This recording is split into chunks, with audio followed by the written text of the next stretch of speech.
샬롬 제인에어 5번째 제6장. 다음 날도 전날과 똑같았다. 희미한 불빛에 의지해 옷을 입는 것으로 하루를 시작했다. 다만 오늘 아침에는 세수를 할 수 없었다. 물동이에 물이 얼어 있었기 때문이다. 전날 밤 날씨가 갑자기 변해서 밤새 살을 애는 듯한 북동풍이 불었다.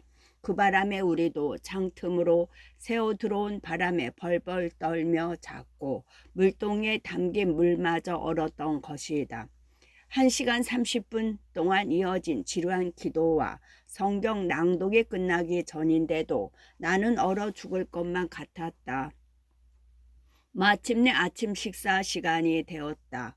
오늘 아침은 오트밀이 타지 않아 겨우 먹을만 했는데 양이 너무 적었다. 내 몫이 얼마나 적어 보였는지 모른다. 2배 정도면 좋을 것 같았다. 그날 나는 4학년 반으로 편입되어 정식 학교 수업을 받았다. 지금까지 로드 학교에서 진행되는 과정을 그저 바라보기만 했던 나는 이제부터는 직접 해야 했다. 처음에는 외우는 것이 서툴러서 수업 시간이 너무 길고 힘들었다. 과목만 바뀌어도 당황스러웠다. 오후 3시경 스미스 선생이 나에게 2야드 짜리 모슬린 천과 바늘, 이 야들은 약 180cm, 골무 등을 주면서 교실 구석에 조용한 곳으로 데려가 앉히며 천 가장자리를 감치라고 했을 때는 기뻤다. 그 시간에는 다른 학생들도 대부분 재봉질을 했으나 한 반은 스케천우 선생이 앉아있는 의자 주변에 둘러서서 입문서를 읽고 있었다. 사방이 조용해서 수업 내용과 함께 학생들의 대답, 그에 대한 스케쳐드 선생의 꾸지람이나 칭찬하는 소리가 다 들렸다. 영국사 시간이었다. 나는 베란다에서 사귄 친구가 책을 읽고 있는 학생들 틈에 있는 것을 보았다. 그녀는 수업이 시작할 즈음에 학급 중간쯤에 있다가 발음을 잘못했는지 끊을 때를 잘못 읽은 탓인지 갑자기 뒷자리로 내려갔다. 눈에 띄지 않는 자리에 있었는데도 스케쳐드 선생은 계속 그녀를 주목했다. 선생은 그녀에게 다음과 같이 계속 지적했다. 번스, 몸을 한쪽으로 기울이지 말고 똑바로 서. 번스는 그 아이의 성인 듯했다. 이 학교의 학생은 다른 남학교 학생들이 그렇듯이 성으로 불렀다. 번스, 턱 내밀지 마. 보기 흉하니까. 번스, 똑바로 고개 들어. 선생님 앞에서 그게 무슨 태도야? 한 장을 2번 읽고 나서 학생들은 책을 덮고 선생님의 질문에 대답했다. 찰스 1세의 통치 부분으로 화물에 부과하는 항구세나 군함 건조세에 관한 질문이었는데 대부분 대답하지 못했다. 그러나 어떤 어려운 문제라도 번스는 즉시 대답했다. 그녀는 이 과목의 내용을 전부 외우고 있는 듯했다. 그래서 어떤 질문에도 척척 대답하는 것이었다. 나는 스케쳐드 선생이 그녀의 기억력과 집중력을 칭찬하리라 생각했는데 반대로 대뜸 소리를 질렀다. 지저분하고 불쾌한 계집애 같으니 오늘 아침에는 손톱도 안 닦았군. 번스는 대답하지 않았다. 나는 그녀가 왜 아무 말도 안 하는지 궁금했다. 오늘 아침에는 무려 얼어서 손톱과 얼굴을 씻을 수 없었다고 왜 말 안 하는 거지? 나는 속으로 생각했다. 이때 스미스 선생이 실타래를 잡아달라고 해서 나는 그쪽으로 관심을 돌렸다. 그녀는 실을 감으면서 이전에 학교에 다닌 적은 있느냐, 이름을 써놓을 수 있느냐, 바느질이나 뜨개질 같은 걸 할 줄 아느냐고 간간히 물었다. 선생이 나를 붙잡고 있는 동안 나는 스케쳐드 선생을 관찰할 수 없었다. 내가 다시 자리에 돌아왔을 때 선생은 무언가 명령을 내리고 있었다. 나는 그 말을 알아듣지 못했지만 번스는 곧 구석 쪽으로 가서 책을 넣어둔 작은 방에 들어가더니 한쪽 끝을 묶은 회초리 다발을 들고 나왔다. 그녀는 그 회초리를 매우 공손하게 스케쳐드 선생에게 드린 후 말없이 앞치마를 풀었다. 선생은 곧 회초리 다발로 번스의 목덜미를 12번이나 때렸다. 번스의 눈에서는 눈물 한 방울 흐르지 않았다. 이 모습을 보고 너무 놀란 나는 손이 떨려 바느질을 할 수 없었다. 그러나 연희 때와 똑같이 슬픔 어린 번스의 얼굴 표정은 조금도 바뀌지 않았다. 지독한 계집애, 네 버릇은 아무리 해도 고칠 수가 없겠다. 회초리 제자리에 갖다 둬. 스케쳐드 선생이 소리를 질렀다. 번스는 그 말을 따랐다. 나는 서고에서 나오는 그녀의 얼굴을 유심히 보았다. 마침 그녀는 손수건을 주머니에 넣고 있었는데 야윈 그녀의 뺨에 눈물 자국이 빛났다. 저녁 자유시간이 로드에서 보내는 하루 중에서 가장 즐거웠다. 5시에 먹은 빵 조각과 커피 한 잔으로 배고픔을 완전히 채우지는 못했으나 어느 정도 기운은 차릴 수 있었다. 긴 하루의 긴장이 풀리고 교실은 오전보다 따뜻했다. 아직 켜지지 않은 촛불 대신 난로불을 좀 더 환히 밝혔던 것이다. 붉은 빛을 띤 어둠, 허락된 소란, 수런거리는 소리에 즐거운 해방감을 느꼈다.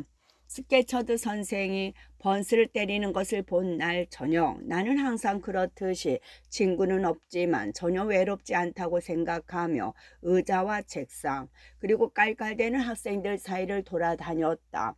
나는 창가를 지날 때 간혹 커튼을 올리고 밖을 내다보았다. 눈이 펑펑 쏟아지고 있었다. 눈발이 휘몰아쳐 벌써 유리창 아래쪽에 쌓여 있었다. 나는 창문 가까이 귀를 대고 즐겁게 짓거리는 소란 속에서도 울부짖는 듯한 바람 소리를 들었다. 따뜻한 집과 다정한 부모 곁을 떠나왔다면 나는 이 시간 이별을 뼈저리게 후회했을 것이다. 거친 바람은 나를 슬프게 하고 어둠 속에서 들리는 시끄러운 소리는 내 마음을 뒤흔들어 놓았을 것이다. 그러나 나에게는 집도 부모도 없었다. 그래서인지 묘한 흥분과 들뜬 기분에 쌓여 바람이 더욱 세차게 휘몰아치고 어둠이 더욱 짙어지기를 바랐고 시끄러운 소리가 울부짖는 소리로 변하면 좋겠다는 생각을 했다. 나는 의자를 뛰어넘고 책상 밑을 기어나와 난로가로 다가갔다. 난로의 높은 절망 옆에 있는 번스를 보았던 것이다. 그녀는 주위에 소란에도 아랑곳하지 않고 희미한 불빛에 의지해 열심히 책을 읽고 있었다. 아직 라셀 러스를 읽고 있니? 나는 그녀의 뒤로 가서 물었다. 응, 지금 다 읽어가는 참이야. 그녀가 말했다. 그리고 5분 정도 읽다가 책을 덮었다. 그래서 나는 기뻤다. 이젠 이 아이와 이야기할 수 있겠지. 나는 이런 생각을 하며 그녀 옆으로 다가가 바닥에 앉았다. 번스 말고 이름이 뭐야? 헬렌이야. 먼 곳에서 왔니? 먼 북쪽 지방 스코틀랜드 북경 부근. 다시 돌아갈 거니? 그러고 싶지만 앞일은 알 수 없는 거잖아. 넌 분명히 로드를 떠나고 싶어 할 것 같은데 왜 그렇게 생각해? 난 교육을 받으러 여기 온 거야. 그 목표를 달성하기 전에는 집에 돌아가봤자 소용없어.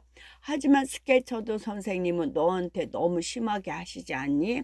심하다고? 전혀. 엄격하시긴 해도 내 단점을 싫어하시거든. 내가 너라면 그 선생님을 싫어할 거야.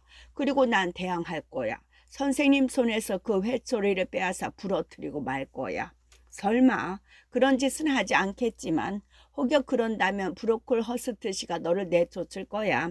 그렇게 되면 네 친척들이 얼마나 상심하겠어. 괜히 성급하게 행동해서 너와 관계 있는 사람들에게 배를 끼치지 말고 너 혼자 고통을 참고 이겨내는 것이 좋을 거야.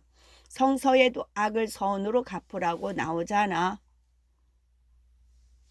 하지만 매를 맞는 건 창피한 일이야. 더군다나 사람들이 가득한 교실 복판에서 벌을 세우다니. 게다가 이렇게 다 큰 학생을. 난 너보다 훨씬 어려도 참을 수 없어. 그렇지만 피할 수 없을 때는 참는 것도 한 방법이란다. 참아야 할 운명이라면 참아야지. 그렇지 못하다면 의지가 약하고 어리석은 거야. 나는 그녀의 말에 놀랐다. 인내에 대한 설명을 이해할 수 없었다. 더구나 자기를 벌세운 사람에 대한 관용을 이해도 공감도 할 수 없었다. 그런데도 나는 헬렌 번스가 내 눈에는 보이지 않는 빛으로 사물을 대한다는 느낌을 받았다. 그녀가 옳고 내가 틀린 것인지도 모른다. 그러나 이 문제를 더 깊이 생각하고 싶지는 않았다. 나는 성서 속의 벨릭스처럼 좀 더 편한 시간에 다시 생각해 보려고 이 문제를 미뤄두기로 했다. 사도행전에 나오는 유대 지방 통치자로 바울에 대한 심리를 연기해 그에 대한 박해를 공모했다는 펠릭스. 헬렌, 네 자신에게 단점이 있다고 했지. 그게 뭐야? 난 네가 참 훌륭한 학생으로 보이는데. 사람은 겉만 보고 모르는 거야. 난 스케쳐드 선생님 말씀대로 야무지지 못해. 그리고 물건을 잘 정리하지도 않아. 제대로 간직하는 것이 없어. 난 조심성도 없고 가끔 규칙을 어기곤 해. 학과 공부를 해야 할 때 다른 책을 읽곤 하지. 난 세심하지 못해. 게다가 가끔 너처럼 도저히 규칙대로 하기 싫다고 얘기하지. 깔끔하고 규칙적이며 꼼꼼한 스케쳐드 선생님은 그것을 못 견디는 거야. 그리고 무뚝뚝하고 냉정하지. 내가 덧붙였으나 헬렌은 맞장구를 치지 않았다. 템플 선생님도 스케쳐드 선생님처럼 너한테 엄하시니? 템플 선생님의 이름이 나오자 그녀의 지물한 얼굴에 부드러운 미소가 번졌다. 아니, 템플 선생님은 아주 좋은 분이야.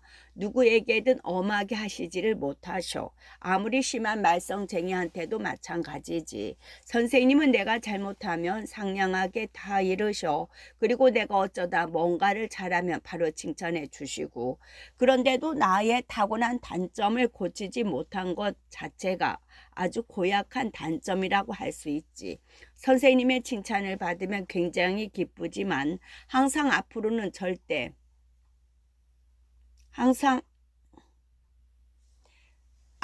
절대 잘못을 저지르지 말아야지 하고 단단히 벼르지는 못해. 그거 참 이상하네. 조금만 신경 쓰면 될 텐데. 내가 말했다. 너는 그럴지도 모르지. 오늘 아침 네가 공부하는 걸 봤어. 너는 아주 열심히더구나. 밀러 선생님이 학과를 설명하고 질문하시는 동안 넌 조금도 한눈 팔지 않더라. 그런데 내 마음은 자꾸 더 떠돌아다녀. 스케쳐드 선생님 말에 귀를 기울이고 집중해야 할 때도 그렇지 못할 때가 있어. 어떤 때는 선생님 목소리도 안 들려. 난 종종 몽상에 빠지곤 해. 때로는 노선 벌랜드에 있다는 생각이 들어. 노선 벌랜드는 잉글랜드 북동부에 있는 주입니다. 교실에서 들려오는 소음이 우리 집 근처 딥텐을 흘러내리는 작은 시냇물 소리 같아. 이때 내가 대답할 차례가 되면 꿈에서 깨어야지. 꿈결 같은 시냇물 소리에 귀를 기울이고 있었으니 뭘 읽고 있었는지 대답할 수 없는 거야. 하지만 오늘 오후에는 대답 잘했잖아. 그건 우연이었어. 오늘 배운 과목은 이전에 내가 흥미있게 봤던 거야. 오늘 오후에는 시냇물 꿈을 꾸지 않고 정당한 일을 하길 원했던 찰스 1세가 어떻게 저리도 부당하고 어리석은 행동을 했을까 하는 생각을 했어. 그처럼 고결하고 양심적인 국왕이 왕이라는 특권 외에는 보지 못했다니 참 유감이야. 그가 좀 더 미래를 내다보고 또 시대 정신이 어느 쪽으로 향하고 있는지 알았다면 좋았을걸. 그래도 난 찰스 1세가 좋아. 난 그분을 존경해. 그분이 가여워.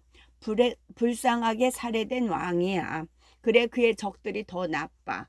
그들은 흘려서는 안 될 피를 흘리게 했어. 감히 국왕을 죽이다니. 헬렌은 지금 혼잣말을 하는 것과 마찬가지였다. 내가 자신의 이야기를 제대로 이해하지 못할 것이라는 사실을 잊고 있었던 것이다. 나는 그녀를 내 수준으로 끌어내렸다. 그럼 넌 템플 선생님이 가르치실 때도 다른 생각을 하니? 아니야. 거의 그렇지 않아. 템플 선생님은 새로운 것을 많이 가르쳐 주시거든. 설명도 재밌게 해주시고 게다가 내가 알고 싶어 했던 것들이 많아. 그럼 템플 선생님한테는 너도 좋은 학생이겠네?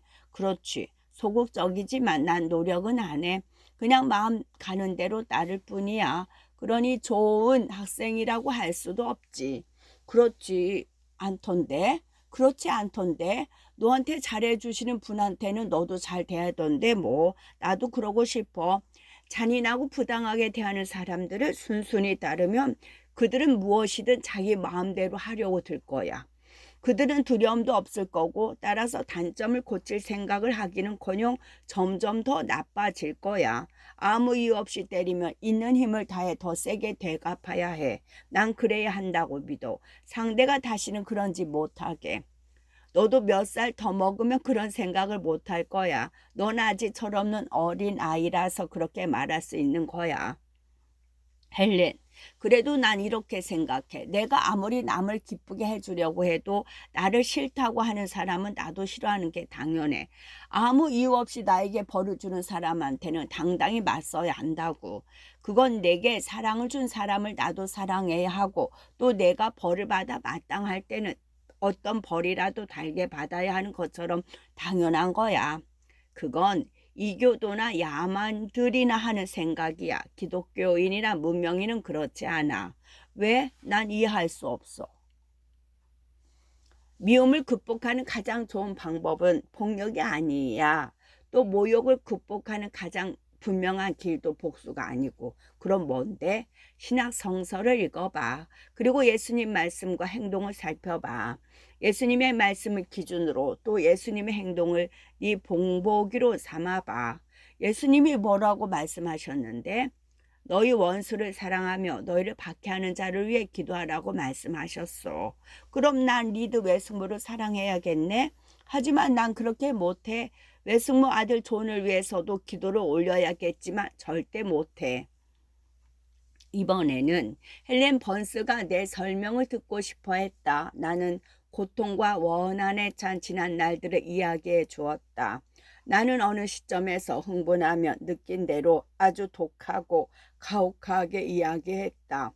헬렌은 내 이야기를 참을성 있게 들어주었다. 한마디 하지 않을까 생각했지만 그녀는 아무 말도 하지 않았다. 나는 참다 못해 물었다. 리드 외숙모는 정말 인정머리 없는 나쁜 여자 아니니? 그래, 너한테 너무 가혹했네. 하지만 스케쳐드 선생님이 나한테 그렇듯이 그분도 네 유별난 성격을 싫어해서 그런 걸 거야. 넌 리드 외숙모가 네게 한 일이나 말을 어쩌면 그리도 세세하게 기억하지?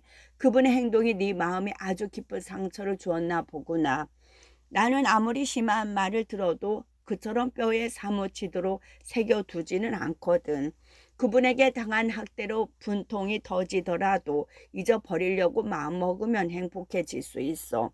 남을 원망하거나 원한 같은 것을 일일이 기억하기에 인생은 너무 짧아. 우리는 누구나 결점을 가지고 태어났고 또 그렇게 살아가야 해. 그러나 썩어서 흙이 될 우리 몸을 벗어버리면서 우리 결점도 함께 벗어버릴 때가 곧 오겠지. 타락과 죄악이 이 성가신 육체와 함께 사라져버릴 날이 말이야. 그러면 영혼의 불꽃만이 생명과 사상의 눈으로는 볼 수 없는 본질만이 창조주를 떠나 인간의 몸속으로 들어왔을 때처럼 순수한 모습으로 남게 될 거야. 그날이 올 거라고 나는 믿어. 그리고 인간을 떠난 영혼은 처음에 왔던 곳으로 돌아갈 거야. 아마도 인간보다 더 고결한 어떤 존재에게 다시 전달되는 것인지도 몰라. 어쩌면 희미한 인간의 영혼에서 최고의 천사가 되기 위해 영광스러운 계단을 올라갈 거야. 반대로 영혼이 인간에게 악마로 떨어지는 일은 절대 없을 거야. 믿을 수 없어. 나는 그와 같은 신념을 갖고 있어. 이건 누구에게 배운 것도 아니고 말한 적도 없는 거야. 그러나 나는 그 신념을 가지고 있어서 기쁘고 또 거기에 의지해 살고 있지. 왜냐하면 그 신념은 모든 사람에게 희망을 주거든. 그건 이 세상에서 두려움도 지옥도 없는 영원한 안식처를 만들어주지. 그뿐 아니라 나는 이 신념으로 죄와 죄인을 정확히 분간할 수 있어. 나는 죄는 미워하되 그 죄를 저지른 사람은 진정으로 용서할 수 있어. 이 신념을 가지고 있으면 복수심이 내 마음을 침해하지 못해. 그래서 복수심으로 괴로워하지도 않고 타락한 사람을 증오하지도 않아. 이유 없는 학대에도 마음의 상처를 받지 않아. 나는 언제나 최후의 순간을 조용히 기다리며 살고 있어. 이 말을 끝내고 나서 평소에도 푹 숙이고 있던 헬렌의 머리가 더 숙여졌다. 나는 그녀의 표정에서 이제 이야기를 그만하고 생각에 잠기고 싶은 마음을 읽었다. 그러나 그녀는 명상이 잠길 시간이 많지 않았다. 그때 몸집이 크고 거칠게 생긴 반장이 그녀에게 다가가 억센 컴벌랜드 사투리로 소리쳤다. 헬렌 버스, 당장 일어나서 네 서랍을 정리하고 바느질감을 치워. 안 그러면 스케쳐드 선생님한테 고할 테다.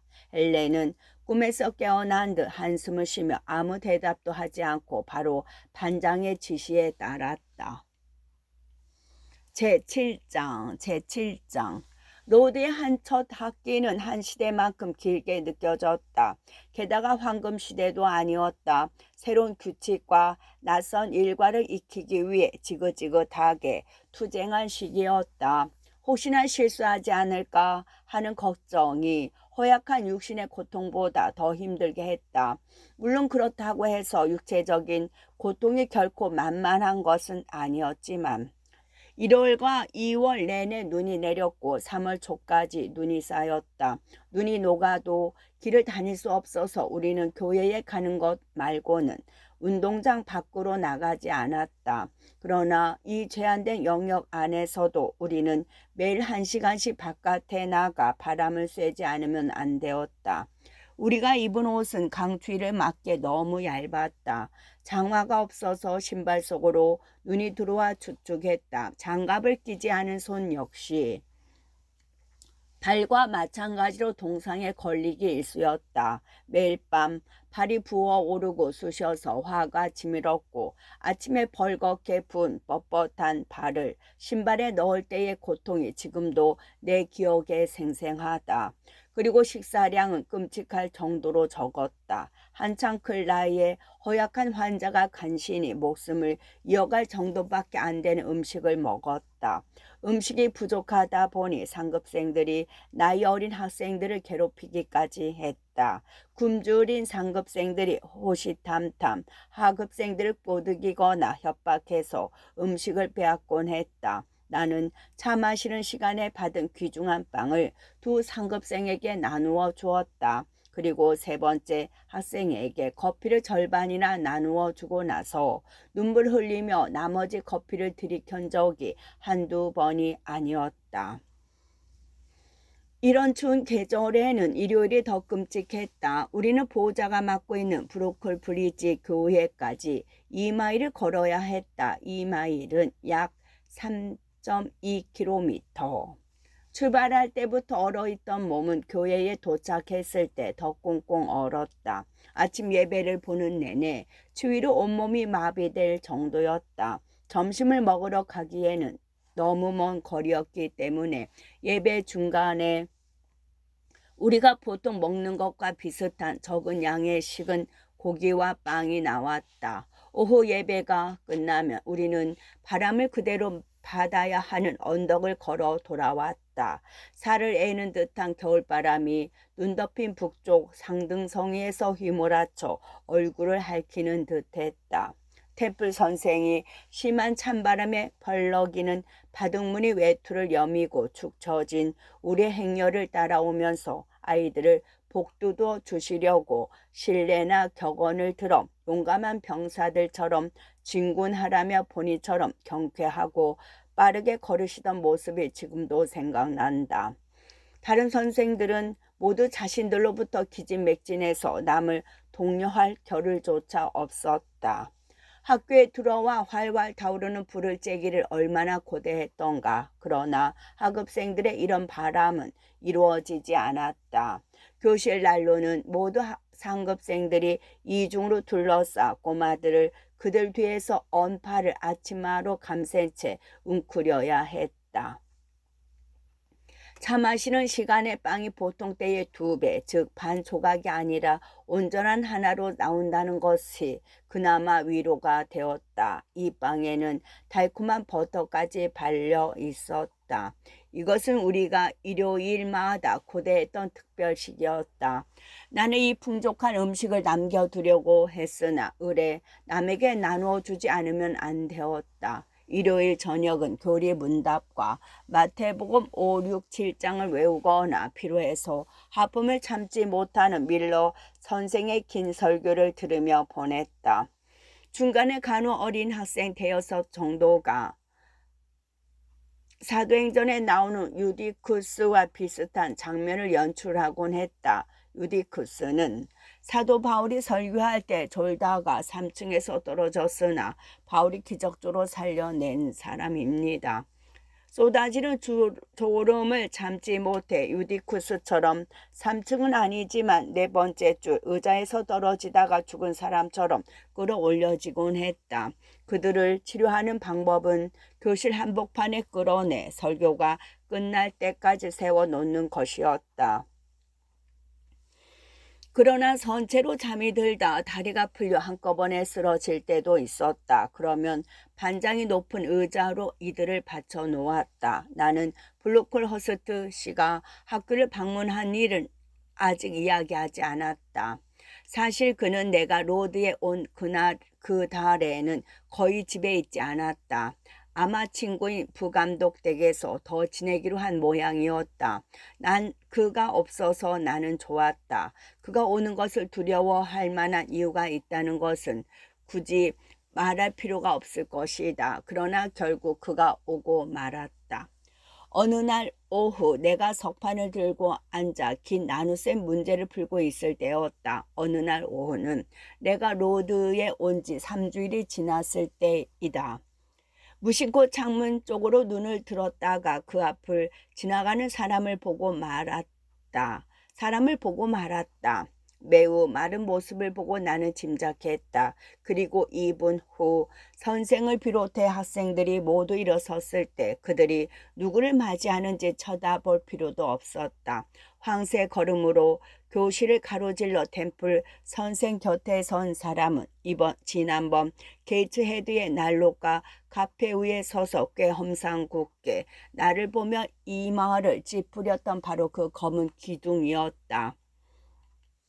나는 건물 일부분과도 같은 이 사람을 살짝 훔쳐보았다. 그랬다. 내 직감이 맞았다. 플로코트 단추를 재우니 전보다 더 키가 크고 더 마르고 더 엄해 보이는 블로클 허스트시였다.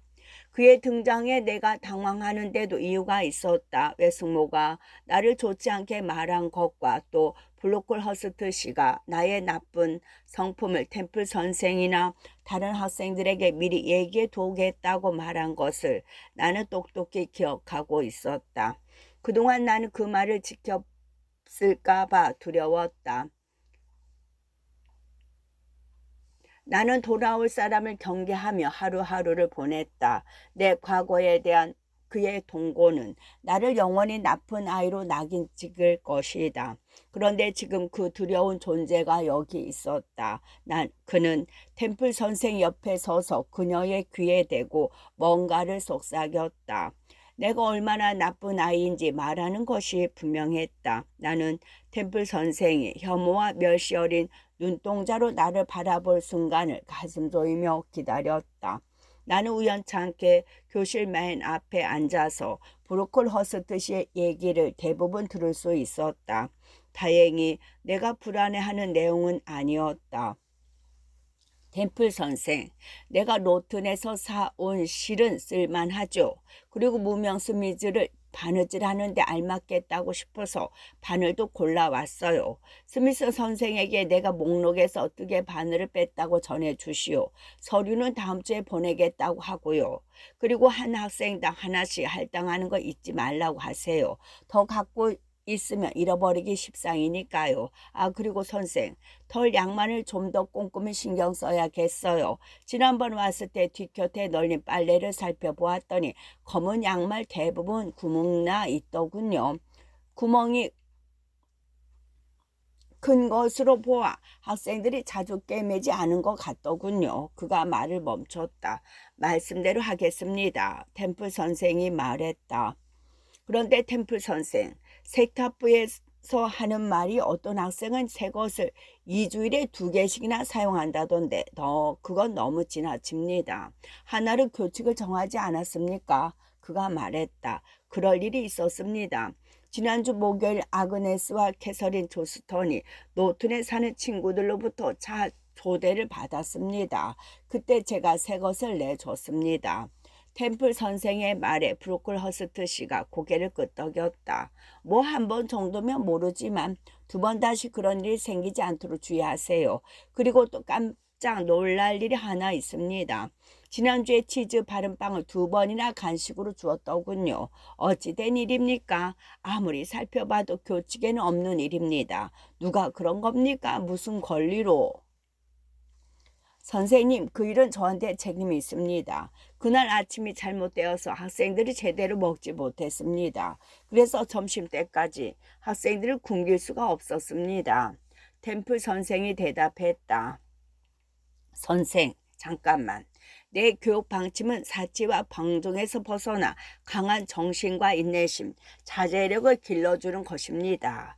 선생이 그 점을 누구보다 잘 알고 있다고 생각하는데요. 설사 음식이 잘못되었거나 요리의 양념이 부족한 것과 같이 식욕을 떨어뜨리는 사소한 일이 발생했다고 해도 좀 더 맛있는 음식으로 몸의 욕구를 충족해 주어서는 이 학교의 교육 목적을 달성할 수가 없습니다.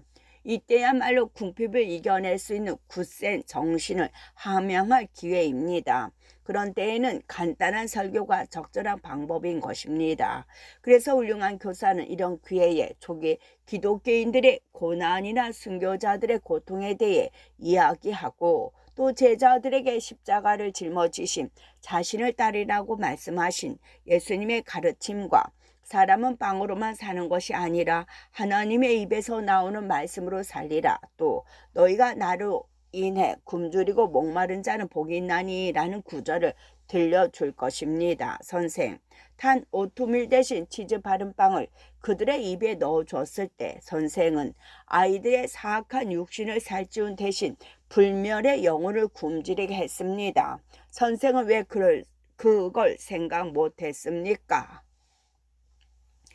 브로콜 허스트 시인은 감정이 격했는지 잠시 말을 멈췄다. 템플 선생은 그가 처음에 말을 꺼냈을 때는 눈을 내리뜨고 있었으나 이제는 똑바로 앞을 응시했다.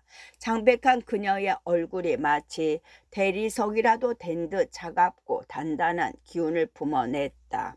특히 그녀의 입은 조각가각글로 열어야 할 만큼 굳게 닫혀 있었고 이마는 차츰 화석으로 변하는 듯했다.